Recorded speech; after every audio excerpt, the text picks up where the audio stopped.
DJ Welcome to DJ TV. Wahala, Nnamdi Kanu lawyer. Don't cry out, say if government no do something for this Nnamdi Kanu case, so if he kpai for kirikiri due to his state of health.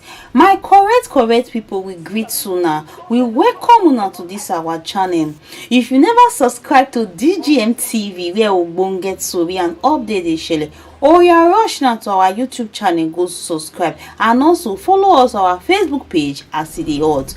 Or you make we quickly run enter the tori wey carry us come. Sad one o. Lawyer Mike Ozekome, wey be Nnamdi Kanu lawyer, don cry out to say due to the health status of Nnamdi Kanu, if government no run this case quick, if he kpai for inside kirikiri o. Him talk say the trial don too long for ground though. Say Nnamdi Kanu heads dey deteriorate for inside kirikiri every day. Anyway, my people, make I leave una to watch this video and hear wetin this lawyer get to talk concerning this whole matter. Oh yeah, now make una watch the video. We had only the weekend to prepare our own respondents brief, which we duly filed on Tuesday in the morning and served them. So from all intents and purposes, the appeal was ripe for hearing. But today, the federal government came and said they wanted to file a reply brief. I told their counsel, you can even, these points of law you are showing me which you want to file formally, you can stand up and say them orally, verbally, and we will not oppose. In any event, you are saying we raise a preliminary objection in our brief. It was raised in our brief, not as a separate document.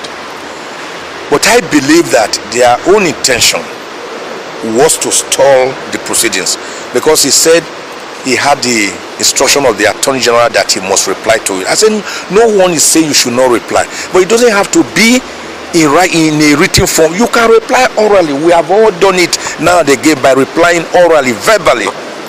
He will not do that.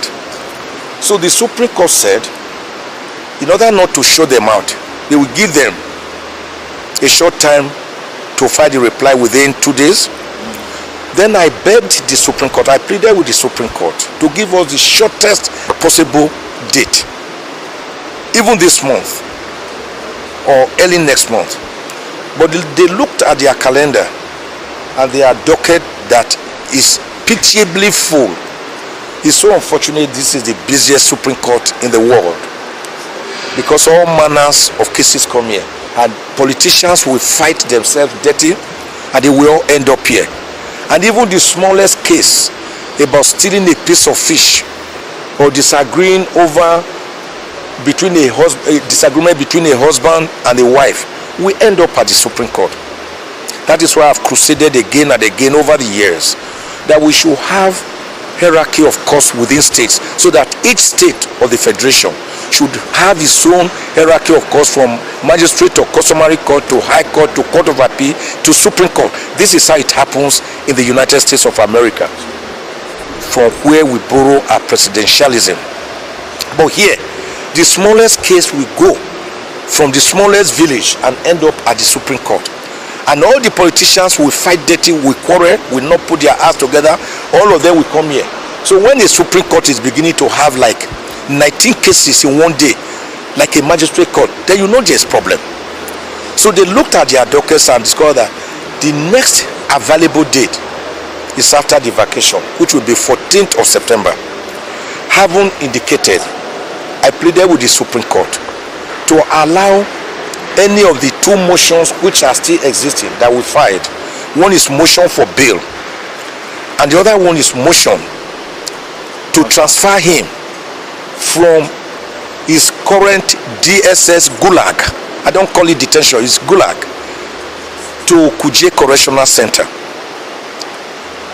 which the federal government indicated that they are also opposing. I made it clear to the Supreme Court that my fear is that I do not want Nnamdi Kanu to die in detention.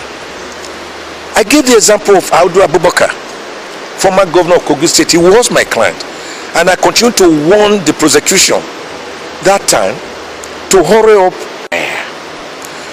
What does it connote?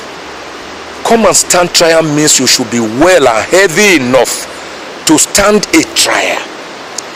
He didn't say come and sit down trial, or come and lie down trial, or come and prostrate trial, or come and kneel down trial. He says come and stand trial.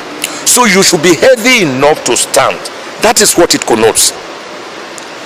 So I told the Supreme Court that my worry is that I would not want Nnamdi Kanu to die in DSS Gulag because of their delay. They have been delaying this matter. This trial, the Court of Appeal, on the 10th of October 2022, struck out the remaining 7 counts and further ordered that Nnamdi Kanu was discharged and that he should never again be detained and he should never again be tried on those offenses for which he was standing trial before his brutal, excruciating, torturous, extraordinary rendition from Kenya on the 27th of June 2021, after he was literally kidnapped and captured on the 19th of June when he went to Kenya voluntarily as a British citizen and was kept in a decrepit non-government place for about 8 days before they flew him back to Nigeria. Based on that, the Court of Appeal held that even in arresting a person within Nigeria, you still have to go through the provisions of AJA, like Section 8, which say you must treat a suspect or a defendant with humanity. You must not subject him to degrading and inhuman treatment. Section 113 of the AJA is there. Section 94 of the AJA is there. All of them say you must comply with both local and international laws in trying a suspect. They did not subject themselves to extradition proceedings as provided for by the Extradition Act, laws of the Federation of Nigeria 2004. And there is also the doctrine of specialty, that you can only try a person even if they had engaged in lawful extradition proceedings, which they did not do. You can only try a person for the offense he was standing. You cannot try a person for the offense he was standing trial before his extradition, extrajudicial or extraordinary rendition. It has to be a new offense for which you are extraditing the person. But they didn't do all this. So the Court of Appeal saw through the federal government's facade and masquerade and tore it to shreds and discharged Nnamdi Kanu, ordered that he be not detained, and ordered that henceforth he should never be tried. But the federal government surprisingly went to the same Court of Appeal, but another panel this time, to ask for a stay of execution of that beautiful, epochal, historic judgment. And surprisingly, the Court of Appeal granted a stay of execution. So the federal government was staying execution of his own citizens' liberty, where America will go out of its way to another country to go and take out from that country a wrongfully detained person. The federal government of Nigeria stayed the execution of the liberty of its own citizen, and they have been delaying this matter. They filed an appeal since 18th of October 2022. They will file some papers. They will not serve us. We will discover them by ourselves. We had to file series of motions for accelerated hearing. That was what led to all these motions for bail and motion to transfer him, which again, unfortunately, the Supreme Court could not take today. They are of the opinion that Nnamdi Kanu will not die by the grace of God. And they even prayed with me that he will not die. They are of the opinion that it is better to go for the main appeal once and for all than through this motion for bail or motion to transfer him from DSS Gulag to Kuje Correctional Center. So by the grace of God, let me say this and say this very clearly. The federal government can run, but it cannot hide. It can run, no, but it can never hide. The reason is that you cannot cover the sun with your palm. You can't cover the sun with your palm, and no one can hide behind a finger, because the federal government has brought in a maggots infested piece of firewood into his home. It has asked for visitation by a colony of lizards. So why are they running from hearing the matter? But I can assure you that before you know what is happening, September 14 is here, it's around the corner.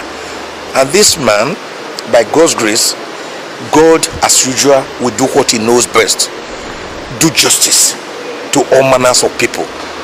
God will ensure that Nnamdi Kanu is discharged, acquitted, and released from the jackbootism. My people, not be small thing o. Now hear wetin this man talk o. This Nnamdi Kanu lawyer, so wetin he talk concerning this whole case, how the case say they long for ground when e not supposed to be. Anyway, my people, na the tori wey we carry come for una this time around. Do make una drop una comment how una reason how una see am, and make una no forget to like and share this video. Now do well. See you all in our next video. Bye.